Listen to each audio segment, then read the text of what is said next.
Hello tout le monde, allez sans plus attendre, on commence le make-up Halloween. Je prends le fond de teint Air Matte de Bourjois que j'applique au pinceau sur l'ensemble du visage, sans oublier le cou. Je prends l'anti-cerne NARS Creamy Concealer qui est assez clair, donc ça va bien illuminer le regard, que je dépose aussi sur le menton et au cœur du front. Puis j'estompe avec le Beauty Blender.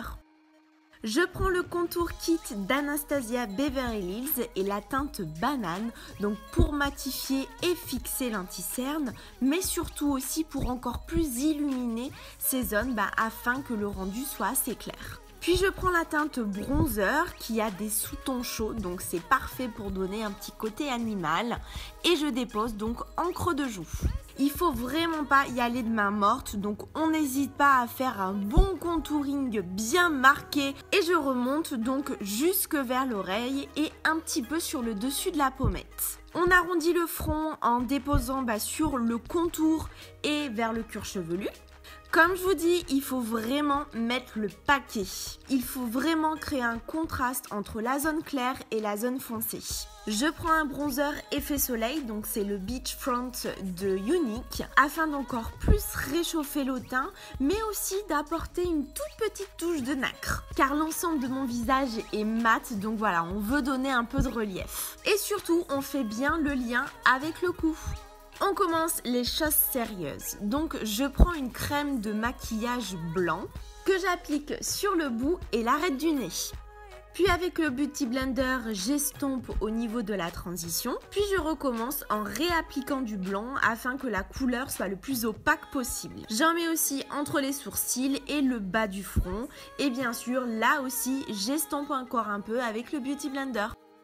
Je prends un pinceau crayon et je dépose ce même blanc sur le ras de cils inférieur. Je choisis la pommade à sourcils d'Anastasia Beverly Hills, donc la Deep Brow.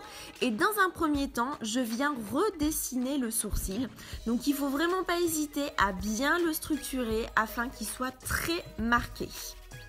Puis je commence donc sur la tête du sourcil en commençant par la partie haute et je descends sur le côté de l'arête du nez, donc vraiment en traçant une ligne.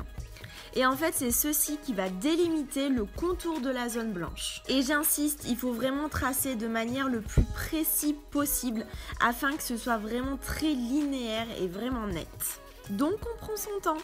Et maintenant, sur le bout du nez, je viens faire une ligne cette fois-ci horizontale et je remplis également tout le dessous du nez vers les narines. Ça fait un tout petit nez rebondi, c'est trop mignon.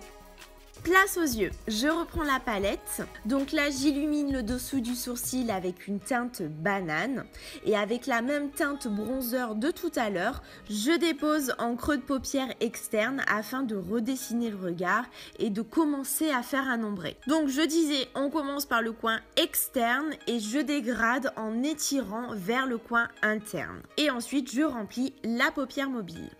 Avec la palette Shape Matters de Smashbox, je prends un brun, mais bon, je suis sûre que vous en avez plein.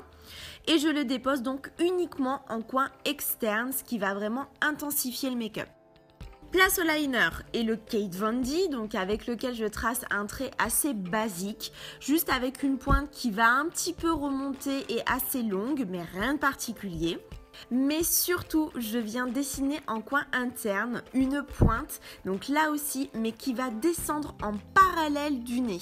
Et ensuite, je relie, donc je fais une jonction avec la ligne des cils. Je prends le liner blanc NYX, donc avec lequel je vais repasser sur la zone blanche. Et là aussi, je vais faire une pointe, donc en coin interne. On reprend la palette Contour Kit et toujours avec la même teinte et avec un pinceau biseauté. Donc je viens créer une ombre sur mon ras de cils inférieur en partant vraiment du coin interne, donc vers les petites pointes, pour rejoindre mon coin externe. Donc ça va vraiment donner une illusion d'avoir un œil très rond. On peut aussi mettre du crayon blanc ou beige en muqueuse. Puis avec le mascara Volume Million de cils Fatal de L'Oréal que j'adore mais dont je vais vous reparler très vite. Donc par contre on l'applique uniquement pour les cils supérieurs. Je reprends la crème blanche et avec l'embout opposé d'un pinceau, je dessine de délicieuses et tellement mignonnes taches de rousseur. Donc sur le front et au-dessus des sourcils mais aussi sur les pommettes. Je conclus avec le rouge à lèvres liquide NYX Lingerie qui est mais juste magnifique, un superbe nude, je l'adore et je trouve que vraiment ça finalise mais parfaitement ce make-up tellement mignon. J'ajoute une touche d'illuminateur sur le haut de la poitrine. Et voilà un maquillage Halloween mais tellement craquant, donc pour les jeunes ou les moins jeunes et encore plus vrai qu'un filtre Snapchat. Perso, je rajoute aussi des branches et quelques feuilles que j'ai trouvées dans la rue. Et le tour est joué, alors qu'est-ce que vous en pensez? Je vous fais plein de bisous, merci encore et puis on se dit à très vite. Bye bye.